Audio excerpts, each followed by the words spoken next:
Hai, hello, salam sejahtera Malaysia, tuan-tuan dan puan-puan. Sebelum ini kita sudah dengar ada gesaan kepada Mahathir untuk letak jawatan kerana di saat usianya yang menghampiri 100 tahun. Ada juga kata Dr. Mahathir kritikal dalam keadaan politiknya, bukan kesehatannya. Kalau dalam keadaan kesehatannya, kita berharap Tun Dr. Mahathir sihat-sihat saja. Tapi di dalam keadaan politik, kenapa ada yang cakap kritikal? Kerana beliau tidak menerajui mana-mana parti. Beliau juga bukanlah ahli parlimen pada hari ini. Tetapi beliau dilantik sebagai penasihat SG4 kepimpinan PAS. Nah, saudara-saudara, tuan-tuan dan puan-puan, kalau nak cakap Mahathir letak jawatan, saya rasa sebagai rakyat Malaysia, saya pun menyokong Tun Dr. Mahathir untuk letak jawatan dan bersara daripada politik dan fokus kepada keluarga dan bersama-sama dengan keluarga. Namun kita dapat lihat Dr. Mahathir masih aktif dalam politik. Nah, kalau nak cakap Anwar Ibrahim dan Dr. Mahathir hari ini, memang jauhlah Datuk Seri Anwar Ibrahim sebagai Perdana Menteri hari ini dan Tun Dr. Mahathir bukanlah siapa-siapa di dalam kepimpinan kerajaan pada hari ini. Nah, tapi saudara-saudara, ini satu lagi kejutan untuk Tun Dr. Mahathir, atau mungkin kita boleh kata rahsia. Melalui artikel daripada FMT pada bertarikh 27 Jun, Dr. Mahathir punca perpecahan orang Melayu, kata penganalisis. Sebelum kita teruskan di dalam berita ini, apa komen anda berkaitan dengan isu ini? Dr. Mahathir punca perpecahan orang Melayu, kata penganalisis. Antara peristiwa penting mencetuskan perpecahan orang Melayu termasuk tindakan Dr. Mahathir memecat Anwar pada 1998. Dua penganalisis politik tidak bersetuju dengan dakwaan bekas PM Dr. Mahathir bahawa masyarakat Melayu berpecah hanya selepas beliau berundur sebagai PM dan Presiden UMNO pada 2003. Hishamuddin Bakar daripada Ilham Center dan Mazlan Ali daripada Universiti Teknologi Malaysia berkata, perbalahan dalam kalangan orang Melayu berpunca daripada konflik dalaman yang timbul semasa Mahathir menjadi Presiden UMNO.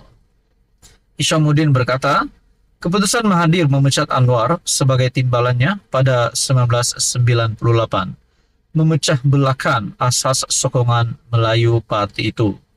Akibatnya, PAS mendapat manfaat dengan dapat menambah kerusi parlimennya, memperoleh 20 lebih kerusi berbanding PRU sebelum itu, katanya kepada FMT. PAS bertanding pada PRU 1999 sebahagian daripada Barisan Alternatif, gabungan pembangkang yang dianggotai PKN, Parti Keadilan Nasional, pimpinan Anwar ketika itu, DAP dan beberapa parti lain. Secara keseluruhan, Barisan Alternatif menang 42 kursi dengan PAS memperoleh 27. Hishamuddin juga berkata, Mahathir memecah belahkan lagi masyarakat Melayu dengan menubuhkan Bersatu, sebuah parti serpihan UMNO, dan bertanding pada PRU 14 6 tahun lepas bersama PH.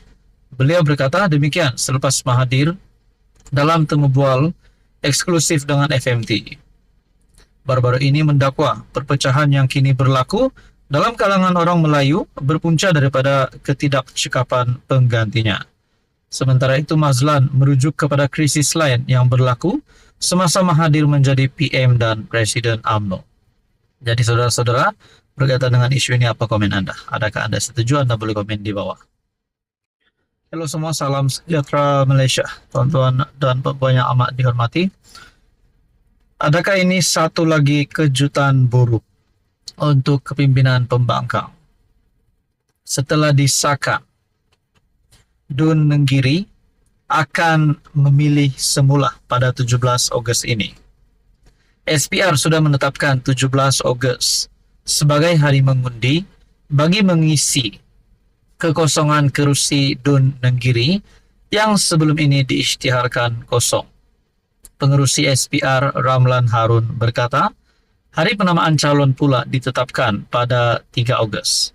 Namun saudara-saudara, berkaitan dengan ini, menurut Azizi Abu Naim, berkata, Beliau bertanding pilihan raya guna logo partai lain. Dengan watika calon ditandatangani Setiausaha Agung PAS, Taqiyuddin Hasan. Dan menurut Azizi, akta anti lompat tak terpakai. Saya tanding Nenggiri guna logo PAS. Bekas adun Nenggiri, Azizi Abu Naim mendakwa akta anti lompat tidak terpakai terhadapnya, memandangkan beliau bertanding menggunakan logo PAS dengan watika calon ditandatangani Setiausaha Agung partai itu, walaupun menjadi ahli bersatu. Nah, ini satu perkara yang membingungkan. Beliau bertanding di Nenggiri, adun Nenggiri, pada pilihan raya yang lepas atas bendera PAS. Namun, beliau bertanding menggunakan logo PAS dengan watika calon ditandatangani Setiausaha Agung partai, walaupun menjadi ahli bersatu. Katanya, perkara itu sudah dijelaskan kepada Presiden Bersatu. Muhyiddin Yassin memaklumkan telah berlaku kekhilafan terhadap tindakan parti ke atasnya, merujuk kepada terhenti keahlian karena tidak patuh arahan parti. Memang jelas kita masa PRU 15 kita menggunakan logo PAS di kedua-dua pilihan raya, yaitu Parlimen, Azizi juga ahli Parlimen Gua Musang dan DUN. Terbaru saya bertanding untuk DUN, memang watika itu ditandatangani oleh Taqiyuddin selaku Setiausaha Agung PAS. Nah, adakah di sini terdapat satu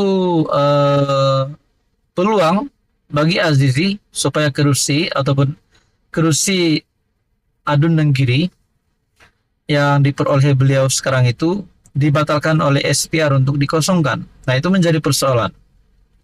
Menurut artikel ini, kita tidak nampak langsung kenapa Bersatu menghantar notis kekosongan yang perlunya Speaker Negeri Muhammad Amar Abdullah untuk menerima notis tersebut, sedangkan saya berisytihar pada masa itu.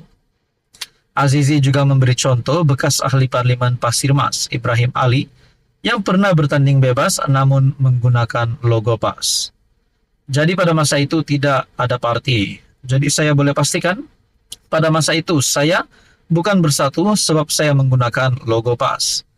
Azizi antara 6 MP dan adun yang keahlian mereka dihentikan Bersatu kerana mengisytiharkan sokongan kepada Anwar Ibrahim serta MB Selangor. Jadi saudara-saudara, berkaitan dengan isu ini, pasti satu lagi kejutan buruk untuk Muhyiddin, Bersatu, dan kepimpinan pembangkang.